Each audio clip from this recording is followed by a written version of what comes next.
नमस्कार दोस्तों, star coaching centre में आप लोगों का स्वागत है। आज के इस वीडियो में क्लास 10th के केमिस्ट्री चैप्टर नंबर 1 रासायनिक अभिक्रियाएं एवं समीकरण के most important VVI objective questions करने वाले हैं, जो इस बार मैट्रिक बोर्ड परीक्षा में पूछा जा सकता है। दोस्तों, ये चैप्टर बहुत ही इम्पोर्टेंट है क्योंकि इस चैप्टर से आपके बोर्ड एग्जाम में 4 से 5 ऑब्जेक्टिव क्वेश्चंस पूछा जाता है। तो अगर आप इस वीडियो में जितने क्वेश्चंस करवाए गए हैं उन सभी को कर लेते हैं तो आपके बोर्ड एग्जाम में 4 से 5 नंबर इजीली आ सकता है। तो दोस्तों, 4 से 5 नंबर लाने के लिए आप इस वीडियो को शुरू से लेकर अंत तक जरूर देखिएगा। चलिए शुरुआत करते हैं। पहला क्वेश्चन है, लोहे को जिंक से लेपित करने की क्रिया को क्या कहते हैं? दोस्तों, क्या संक्षारण कहते हैं, गैल्वेनीकरण कहते हैं, पानी चढ़ाना कहते हैं या फिर अपघटन कहते हैं? तो दोस्तों, हमेशा याद रखिएगा, लोहा को जिंक से लेपित करने की जो प्रोसेस होते हैं, प्रक्रिया होते हैं, उसे गैल्वेनीकरण कहते हैं। दोस्तों, एक बात और याद रखिएगा, यहाँ से एक और क्वेश्चन पूछा जा सकता है कि आपको पूछ देगा कि बच्चा बताओ, इस्पात जो होता है उसे अगर हम लोग जिंक से लेपित कर दे तो ये क्रिया क्या कहलाएगा? तो ये क्रिया भी आपका क्या कहलाता है? गैल्वेनीकरण। तो एक क्वेश्चन से 2 तीर हम लोग चलाए और दोनों तीर लग जाएगा, चाहे लोहे का पूछे या इस्पात का पूछे। अगर इन दोनों को जिंक से लेपित कर देंगे तो इस प्रक्रिया को क्या कहेंगे? गैल्वेनीकरण। चलिए नेक्स्ट क्वेश्चन पर हम लोग चलते हैं। अगला क्वेश्चन है मेरे प्यारे साथी कि सिल्वर क्लोराइड का रंग क्या है, यानी कि सिल्वर क्लोराइड का जो रंग होंगे वह कैसा होंगे? तो इसका राइट आंसर है ऑप्शन नंबर ए, श्वेत होता। क्या होता दोस्तों? श्वेत। अब याद रखिएगा, कभी कभी श्वेत न देकर यहाँ पर दे देगा उजला। क्या देगा मेरे प्यारे साथी? उजला। तो इसको भी आप ध्यान में रखिएगा कि सिल्वर क्लोराइड का रंग श्वेत या उजला होते हैं। एक चीज और याद रखना दोस्तों, यहाँ से ये भी प्रश्न आ सकता है कि AgCl का रंग क्या होता है? तो इसका भी रंग होता है श्वेत और उजला। दोस्तों, सिल्वर क्लोराइड का जो फार्मूला होते हैं वही होते हैं AgCl। तो चलिए नेक्स्ट क्वेश्चन पर हम लोग बढ़ते हैं। अगला प्रश्न है, जस्ता तथा तनु हाइड्रोक्लोरिक अम्ल की अभिक्रिया के फलस्वरूप निम्न में से कौन सा गैस बनता है? इस क्वेश्चन को पहले आप समझिए। देखिए दोस्तों, धैर्य बरतना बहुत जरूरी है। आप यहाँ तक वीडियो देखे हैं, छोड़ के भाग जाइएगा तो क्या होगा? कुछ नहीं होगा। धैर्य रखिए, जितना क्वेश्चंस करवाते हैं करिए, फिर जाकर आप इन क्वेश्चंस का टेस्ट दीजिए, तब जाके देखिए कि क्या हम सीखे हैं, क्या नहीं सीखे हैं, कहाँ पर हम कमज़ोर हैं, कहाँ पर हमें मेहनत करने की ज़रूरत है, क्योंकि अब बोर्ड एग्जाम में ज़्यादा टाइम बचा नहीं है। तो देखिए, कह रहा है कि जस्ता तथा तनु हाइड्रोक्लोरिक अम्ल की अभिक्रिया के फलस्वरूप कौन सा गैस बनता है? तो जस्ता मतलब हो गया मेरे प्यारे साथी जिंक। जब जिंक को हम लोग हाइड्रोक्लोरिक अम्ल, लेकिन कैसा? तनु, तो हम लोग यहाँ पर लगाएंगे 2HCl। जब ये आपस में मिलते हैं तो ये मिलने के बाद कौन सी गैस रिलीज करते हैं उसे समझते हैं। तो यहाँ से ये क्या करेगा? यहाँ से ये बना लेगा ZnCl2 और प्लस का क्या करेगा मेरे प्यारे साथी? H2 गैस को रिलीज कर देगा। और गैस जब रिलीज होते हैं तो सिंबल हम लोग एरो ऊपर की ओर लगाते हैं। तो अब आपको बताना है कि जब जस्ता तथा तनु हाइड्रोक्लोरिक अम्ल की अभिक्रिया करवाते हैं तो कौन से गैस भागते हैं? तो हम बोलेंगे ऑप्शन नंबर सी में है, H2 गैस बाहर निकल जाते हैं। चलिए नेक्स्ट क्वेश्चन पर हम लोग बढ़ते हैं। अगला क्वेश्चन है कि निम्नलिखित में कौन एक दहन अभिक्रिया है? जरा गौर से क्वेश्चंस को पढ़िएगा। दहन अभिक्रिया पूछा जा रहा है, तो इन चारों ऑप्शंस में से ऑप्शन नंबर सी जो है वही आपका क्या है? दहन अभिक्रिया है। चलिए नेक्स्ट क्वेश्चन पे हम लोग चलते हैं। क्वेश्चन नंबर 5 है कि साग सब्जियों को विघटित होकर कंपोस्ट बनना किस अभिक्रिया का उदाहरण है? यानी कि साग सब्जी जो होते हैं वह जब विघटित होकर कंपोस्ट बन जाते हैं तो ये किस प्रकार की अभिक्रिया होते हैं? तो ये दोस्तों जो अभिक्रिया होते हैं वह होते हैं आपका ऊष्माक्षेपी अभिक्रिया। कौन सा अभिक्रिया? ऊष्माक्षेपी अभिक्रिया। नेक्स्ट क्वेश्चन पर दोस्तों हम लोग चलते हैं। अगला क्वेश्चन है क्वेश्चन नंबर 6, निम्न में से कौन सा उत्पाद, जरा गौर से देखिएगा, उत्पाद लेड नाइट्रेट को गर्म करने पर प्राप्त होता है। यानी कि जब हम लेड नाइट्रेट को गर्म करेंगे तो उत्पाद के रूप में हमें क्या मिलेगा? तो दोस्तों उत्पाद के रूप में हमें मिलता है NO2 और O2। तो चलिए नेक्स्ट क्वेश्चन पर हम लोग बढ़ते हैं। अगला क्वेश्चन है आपके सामने कि निम्न में से कौन सही है, यानी कि आपको जवाब देना है कि इन चारों में से कौन सा फार्मूला सही है। हालांकि दोस्तों एक चीज़ छूटा हुआ है, यहाँ पर टाइपिंग मिस्टेक है। यहाँ पर हमें Na2CO3 लगाना चाहिए, यहाँ भी 3 होगा और यहाँ भी 3 होगा और यहाँ भी 3 होगा। अगर यहाँ पर 3 ना होता तो आप लोग वैसे भी फ्री हो जाते। तो अब बताइए इस क्वेश्चन का राइट आंसर क्या होगा? तो दोस्तों इस क्वेश्चन का राइट आंसर होगा, वह होगा ऑप्शन नंबर बी, यानी कि Na2CO3 इंटू 10H2O। दोस्तों इसका जो केमिकल नाम होते हैं वह तो कुछ और होते हैं, लेकिन इसका जो कभी कभी पूछा जाता बोर्ड में वह पूछा जाता है साधारण नाम। तो इसका साधारण नाम होते हैं धोवन सोडा। कौन सा सोडा? धोवन सोडा। कौन सा सोडा? धोवन सोडा। दोस्तों अगर आप बोर्ड एग्जाम में 450 नंबर लाना चाहते हैं तो आपको वह सभी क्वेश्चंस करना पड़ेगा जो बोर्ड के लिए बहुत ही ज़्यादा महत्वपूर्ण है। अगर वह सभी क्वेश्चंस आप लेना चाहते हैं फ्री ऑफ कॉस्ट में तो आप इस वीडियो के डिस्क्रिप्शन में चले जाइए, वहाँ मेरा टेलीग्राम और व्हाट्सएप चैनल का लिंक है, उससे ज्वाइन हो जाइए और वहाँ पर फ्री में सारे VVI ऑब्जेक्टिव सब्जेक्टिव क्वेश्चंस का PDF दिया जाता है, उनसे तैयारी कीजिए। 100% आपकी बोर्ड एग्जाम में 450 नंबर से प्लस आएगा। तो चलिए अगली क्वेश्चंस पे हम लोग चर्चा करते हैं। अगला क्वेश्चन है निम्नलिखित अभिक्रियाओं में अपघटन की अभिक्रिया कौन है? यानी कि आपको मेरे प्यारे साथी ये बताना है कि ये 4 गो ऑप्शन जो है, इस ऑप्शंस में अपघटन अभिक्रिया कौन है। जरा पहले ध्यान दीजिएगा, अपघटन को पहले जान लीजिए। हो सकता है आपको पता ना हो, तो आपको तो जानना जरूरी है। तो यहाँ पर हम कुछ आपको समझाने की प्रयास कर रहे हैं, आप समझिए। देखिए अपघटन अभिक्रिया जो होते हैं, कौन सी अभिक्रिया? अपघटन अभिक्रिया।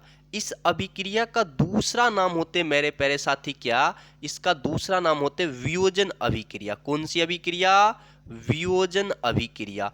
अब जरा ध्यान दीजिएगा, वियोजन या अपघटन अभिक्रिया के जो फॉर्मेट होते हैं, पहचानने का जो तरीका होते हैं वह ये है, ये कोई बात नहीं बताएगा, ये मेरा लागू किया हुआ ट्रिक है। अब जरा ध्यान दीजिएगा कि अगर किसी भी सवाल में AB है, यानी कि फॉर्मेट क्या है? AB, और ये रिएक्शंस है और रिएक्शंस करने के बाद A+B बन रहा है, तो आप डायरेक्ट से जवाब दीजिएगा कि ये कैसा अभिक्रिया है? तो ये आपका अपघटन या वियोजन अभिक्रिया है। जरा प्यार से यहाँ ध्यान दीजिए ऑप्शंस में, इस फॉर्मेट पर कौन सा ऑप्शंस आधारित है? तो आप जवाब दोगे कि मास्टर इस फॉर्मेट पर एक ही ऑप्शन है, वह है ऑप्शन नंबर सी, जो कि है 2KClO3, और रिएक्शन जब होते हैं ये बन जाते हैं 2KCl + CO2। तो इस क्वेश्चन का राइट आंसर आपका क्या हो जाएगा? 8 का C। चलिए नेक्स्ट क्वेश्चन पे हम लोग चलते हैं। अगला क्वेश्चन है मेरे प्यारे साथी, Fe2O3 + 2Al रिएक्शन जब करता है ये बनाता है Al2O3, अब प्लस का बनाता है 2Fe। तो कहा जा रहा है दी गई अभिक्रिया किस प्रकार की अभिक्रिया है? दोस्तों ये जो अभिक्रिया की प्रकार होते हैं 9, उन सभी को आप गौर से देख लीजिएगा, क्योंकि यहाँ से 2 क्वेश्चंस पूछा जाएगा पहचानने के लिए कि बताइए, इक्वेशंस दे दिया जाएगा और पूछेगा कि कौन सा अभिक्रिया है ये। तो यहाँ पर जरा गौर से समझिएगा, मैं आपको क्या समझाना चाहता हूँ। देखिए आपको रिएक्शंस, आपको समीकरण, आपको केमिकल इक्वेशन दिया है Fe2O3, अब प्लस का दिया है क्या मेरे प्यारे साथी? वह दिया है 2Al, और जब ये रिएक्शंस करेगा तो ये क्या बना रहा है? ये बना रहा है Al2O3, अब प्लस का 2Fe बाहर निकल रहा है। अब जरा ध्यान दीजिएगा, इसको कहते हैं यहाँ से लेकर यहाँ तक को कहते हैं अभिकारक, और इसे हम लोग कहते हैं प्रतिफल। इसे, ये हो गया अभिकारक, यहाँ से लेकर यहाँ तक। रिएक्शंस के बाद जो बनते हैं उसे कहते हैं उत्पाद या प्रतिफल। तो देखिए अभिकारक में Fe2O3 एक साथ था, लेकिन जब उत्पाद बना तो 2Fe अलग हो गया। तो आपको समझना है कि यहाँ से कितनी चीज अलग हुए हैं। मास्टर इतना क्या बता रहे, इसका भी तो आप फॉर्मेट बनाए होंगे, वही बता दीजिए, उससे धड़ाक से पहचान लेंगे। तो चलिए उसी को हम लोग सीखते हैं। देखिए इसका फॉर्मेट ये होता है कि अगर AB प्लस का C है तो इसका फॉर्मेट जब रिएक्शंस होगा तो वो बन जाएगा आपका क्या AC और प्लस का बच जाएगा B। तो अब देखिए हो सकता है कि ऐसा ही हो या इससे उल्टा भी हो सकता है। जैसे देखिए A यहाँ पर Fe है, यहाँ बाहर निकल गया B, यहाँ पर देखिए A Fe2 है और यहाँ पर जो बाहर निकला है वह निकला है Fe। तो A नहीं बाहर निकल के यहाँ से क्या निकल गया B। ऐसा भी हो सकता है कि कोई एक यहाँ से AB से कोई एक बाहर निकल जाए, ये फॉर्मेट उस पर लागू हो जाएगा। तो अब देखिए यहाँ से कितना चीज निकल रहे हैं, इतना चीज। तो ये फॉर्मेट किसका होते हैं, ये होते हैं आपके विस्थापन अभिक्रिया का। किस अभिक्रिया का, विस्थापन अभिक्रिया का। तो विस्थापन अभिक्रिया का ये फॉर्मेट है और यहाँ पर भी ये फॉर्मेट सेटिस्फाई हो रहे हैं। तो ये हो जाएगा कौन सा ऑप्शन, ऑप्शन नंबर डी, यानी कि विस्थापन अभिक्रिया इस क्वेश्चन का राइट आंसर होंगे। चलिए हम लोग बढ़ते हैं नेक्स्ट क्वेश्चन पर। दोस्तों ये जितना भी क्वेश्चन है एकदम लड़ाकू क्वेश्चन है, बोर्ड में 100% लड़ेगा। अगला क्वेश्चन है लोह चूर्ण पर तनु हाइड्रोक्लोरिक अम्ल डालने से क्या होता है। तो इसका राइट आंसर हो जाएगा वही होता है हाइड्रोजन गैस एवं आयरन क्लोराइड बनता है। चलिए नेक्स्ट क्वेश्चन पर हम लोग चलते हैं। अगला क्वेश्चन है कि श्वसन किस प्रकार की अभिक्रिया है, यानी कि हम लोग जो सांस लेते हैं वो कैसी अभिक्रिया है। तो दोस्तों ये जो अभिक्रिया है ये है आपका अपचयन अभिक्रिया। कौन सी अभिक्रिया, अपचयन अभिक्रिया। Option number A right answer हो जाएगा। नेक्स्ट क्वेश्चन पर हम लोग बढ़ते हैं। अगला क्वेश्चन है CuO प्लस H2 जब ये रिएक्शन करता है तो ये बनता है Cu प्लस H2O। पूछा जा रहा है कि बताओ बच्चा ये किस प्रकार की अभिक्रिया है, उपचयन है, अपचयन है, उदासीनीकरण है या रेडॉक्स है। तो दोस्तों इस क्वेश्चन का जो राइट आंसर हो जाएगा वह हो जाएगा ऑप्शन नंबर आप लोगों का कौन सा बोलिए जरा, तो बी हो जाएगा। यानी कि ये कैसा अभिक्रिया है, तो ये अभिक्रिया है अपचयन अभिक्रिया। चलिए नेक्स्ट क्वेश्चन पर हम लोग चलते हैं।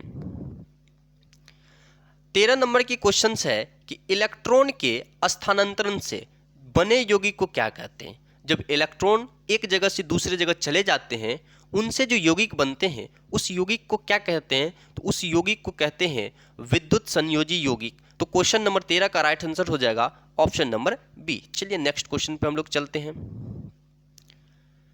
14 नंबर की क्वेश्चन है नीचे दी गई अभिक्रिया में कौन सा कथन सही है। ये देखिए दोस्तों बहुत इंपॉर्टेंट क्वेश्चन है और एक तरह से नया क्वेश्चन है, हो सकता है कि इस तरह से पूछ दे। तो देखिए आपके पास क्या है 2Cu प्लस O2 जब अभिक्रिया करते हैं तो 2CuO बना देते हैं। तो यहाँ पर देखिए कॉपर का क्या हो रहा है, जरा गौर से देखिए, तो कॉपर का ऑक्सीजन के साथ संयोग हो रहा है। और जब संयोग होता है तो हम लोग बोलेंगे कि ऑक्सीकारक है, यानी कॉपर का क्या हो रहा है, ऑक्सीकरण हो रहा है। यहाँ पर क्या हो रहा है, कॉपर का ऑक्सीकरण हो रहा है। तो 14 नंबर के क्वेश्चन का राइट आंसर हो जाएंगे ऑप्शन नंबर ए। चलिए अगला क्वेश्चन पे हम लोग चलते हैं।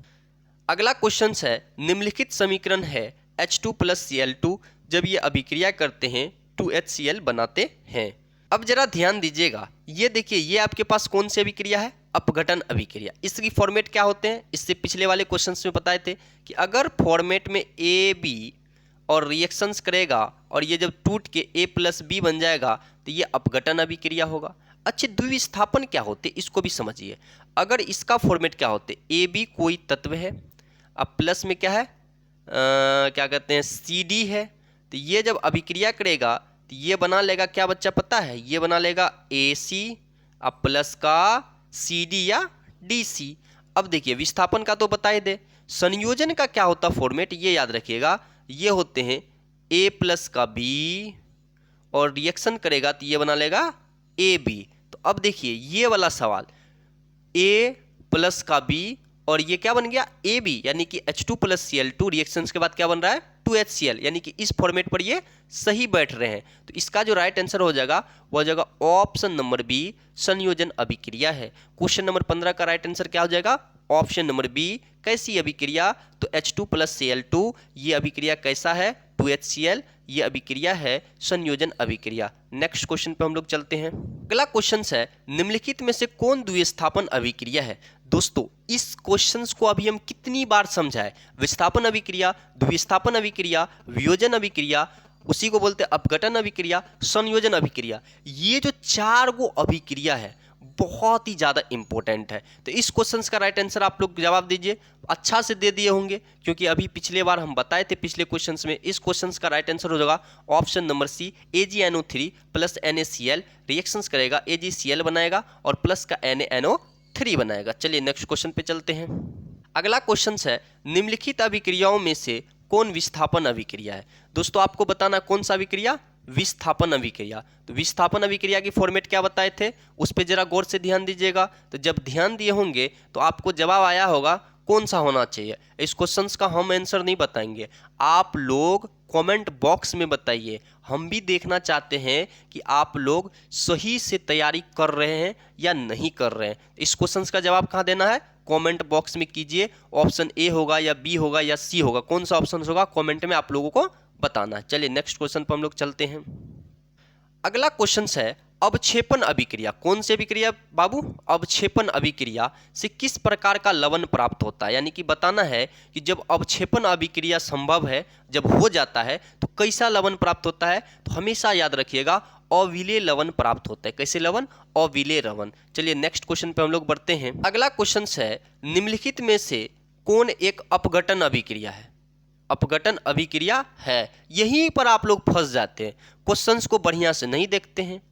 कैसे देखना है समझिए। निम्नलिखित में से कौन एक अपघटन अभिक्रिया का उदाहरण नहीं है? यहां पर लगा है नहीं है, तो हम क्या बोले थे? अपघटन अभिक्रिया का फॉर्मेट क्या होता है कि AB होगा तो वह क्या हो जाएगा? देखिए जरा गौर से, AB जो होगा वह टूट के A प्लस का B बन जाएगा। तो यहाँ पर देखिए, यहाँ पर AB तो है, A प्लस का टूटकर A प्लस बी भी बन रहा है, यानी कि CaCO3 है, लेकिन रिएक्शंस के बाद यहाँ पर ये प्लस आ गया, इसे आप लोग इग्नोर कर दीजिएगा, ये नहीं होगा, ये CaO प्लस CO2 बन रहा है। तो मतलब क्या है? ये अपघटन अभिक्रिया है। जी मास्टर जी, अपघटन अभिक्रिया है, बिल्कुल है। अगला देखिए 2KCl O3 जो है ये भी टूटकर 2 भाग में बट रहा है, ये भी अपघटन अभिक्रिया है क्योंकि अपघटन हो रहा है। अच्छा अगला देखिए H2 प्लस Cl2, नहीं ये नहीं होगा अपघटन अभिक्रिया। लेकिन पेच यहाँ फंस जाता है कि मास्टर ये दोनों तो अपघटन अभिक्रिया है, लेकिन डी वाला कैसे अपघटन अभिक्रिया है? जरा सोचिए, मानव शरीर में भोजन का पचना, यानी कि आप जो कुछ भी खाते हैं, खाने के बाद जब वह भोजन का आपके उदर गुहा में पाचन की प्रोसेस होती है, तब जाकर उस भोजन में लिए गए कार्बोहाइड्रेट, आपका वसा, प्रोटीन, बहुत सारे जो फैक्ट होते हैं वह सारे चीज़ क्या होते हैं? अलग अलग भागों में टूट कर जाते हैं। लेकिन जब खाते हैं तो आप सिर्फ कार्बोहाइड्रेट नहीं खाते हैं, उसके साथ में मान लीजिए भोजन जब हम करते हैं कार्बोहाइड्रेट, प्रोटीन, वसा सब कुछ को खाते हैं। लेकिन जब पाचन होते हैं, पाचन होने के बाद क्या होते हैं? अपघटन होते हैं और कार्बोहाइड्रेट अलग हो जाते हैं, प्रोटीन अलग हो जाते हैं, वसा अलग हो जाते हैं। तो ये भी क्या है? एक प्रकार का अपघटन ही अभिक्रिया है। तो यानी इसका जो राइट आंसर होगा वह होगा option number C. Option number C इसलिए क्योंकि ये अपघटन अभिक्रिया का उदाहरण नहीं है। ये किस अभिक्रिया का उदाहरण नहीं है? अपघटन अभिक्रिया का उदाहरण नहीं है। चलिए नेक्स्ट क्वेश्चन पे हम लोग बढ़ते हैं। अगला क्वेश्चन से मेरे प्यारे साथी, निम्नलिखित में से कौन एक रेडॉक्स अभिक्रिया है? देखिए रेडॉक्स अभिक्रिया को समझना बहुत ही जरूरी है, आप समझिए। देखिए रेडॉक्स अभिक्रिया बनता कैसा है? तो आपके पास एक अभिक्रिया होते हैं उपचयन, क्या होते बच्चा? उपचयन। और एक अभिक्रिया होते हैं अपचयन। ये उपचयन अपचयन बहुत परेशान करता है, इसको समझ लीजिएगा बढ़िया से। देखिए उपचयन अभिक्रिया को हम लोग बोलते हैं ऑक्सीकरण। कौन सी अभिक्रिया? इसका दूसरा नाम है ऑक्सीकरण। और आपका अपचयन जो अभिक्रिया होता है इसका दूसर का नाम है अवकरण। क्या है? अवकरण। अब देखिए यहां पर दोस्तों, जब ये दोनों अभिक्रिया मिलते हैं यानी कि साथ साथ होते हैं, तो उसे ही हम लोग कहते हैं कि रेडॉक्स अभिक्रिया हो रहा है। यानी कि कौन सी अभिक्रिया? रेडॉक्स अभिक्रिया। अब ऑक्सीकरण अभिक्रिया को हम लोग समझते हैं। ऑक्सीकरण अभिक्रिया की पहचान क्या है? तो जिस अभिक्रिया में ऑक्सीजन का क्या हो बच्चा, योग हो, क्या हो, योग। और हाइड्रोजन का क्या हो, हटना हो, यानी कि वियोग हो, क्या हो, वियोग। अगर इस तरीके की कोई इक्वेशंस देखने को मिल रहा है, केमिकल रिएक्शंस देखने को मिल रहा है, हम समझेंगे कि ये ऑक्सीकरण है या अपचयन है। अब अपकरण की क्या आती है इसको समझते। देखिए अपकरण में क्या होता है कि इसकी पहचानने का, यानी कि अपकरण अभिक्रिया जो भी होगा उसको पहचानने का ये तरीका है कि उस अभिक्रिया में खोजेंगे कि क्या हाइड्रोजन का योग हो रहा है, देखेंगे कि हाइड्रोजन का योग हो रहा है, फिर देखेंगे कि ऑक्सीजन का वियोग हो रहा है। अगर ये दोनों बात होगी तो हम लोग बोलेंगे कि ये अपकरण या अपचयन अभिक्रिया है। दोस्तों ये थे चैप्टर नंबर 1 केमिस्ट्री के रासायनिक अभिक्रिया एवं समीकरण के 20 मोस्ट इंपोर्टेंट क्वेश्चंस। हम जितना भी क्वेश्चंस करवाए हैं इन्हीं में से आपके बोर्ड एग्जाम में 3 से 4 या 5 क्वेश्चंस आएंगे और आशा करते हैं कि आप लोग अच्छे से इस वीडियो को शुरू से लेकर अंत तक देखे हैं तो आप लोग जवाब दे पाएंगे। इस क्वेश्चंस के पीडीएफ लेने के लिए फ्री ऑफ कॉस्ट में आपके डिस्क्रिप्शन में जाइएगा या कमेंट बॉक्स में जाइएगा, वहाँ व्हाट्सएप और टेलीग्राम चैनल का लिंक मिल जाएगा, वहाँ जुड़ जाइएगा और फ्री में आपको पीडीएफ मिलेगा। तो दोस्तों आज की क्लास आपको कैसा लगा? अगर अच्छा लगा हो तो आप लोग सबसे पहले नीचे एक बढ़िया सा कमेंट कर दीजिए और इस वीडियो को दोस्तों में शेयर कर दीजिए। और इस चैनल को अभी तक अगर सब्सक्राइब नहीं किए हैं तो क्या कर रहे हैं, जल्दी से सब्सक्राइब कर लीजिए और एक प्यारा सा लाइक कर दीजिए। तो मिलते हैं नेक्स्ट वीडियो में, तब तक के लिए जय हिंद, जय भारत, वंदे मातरम।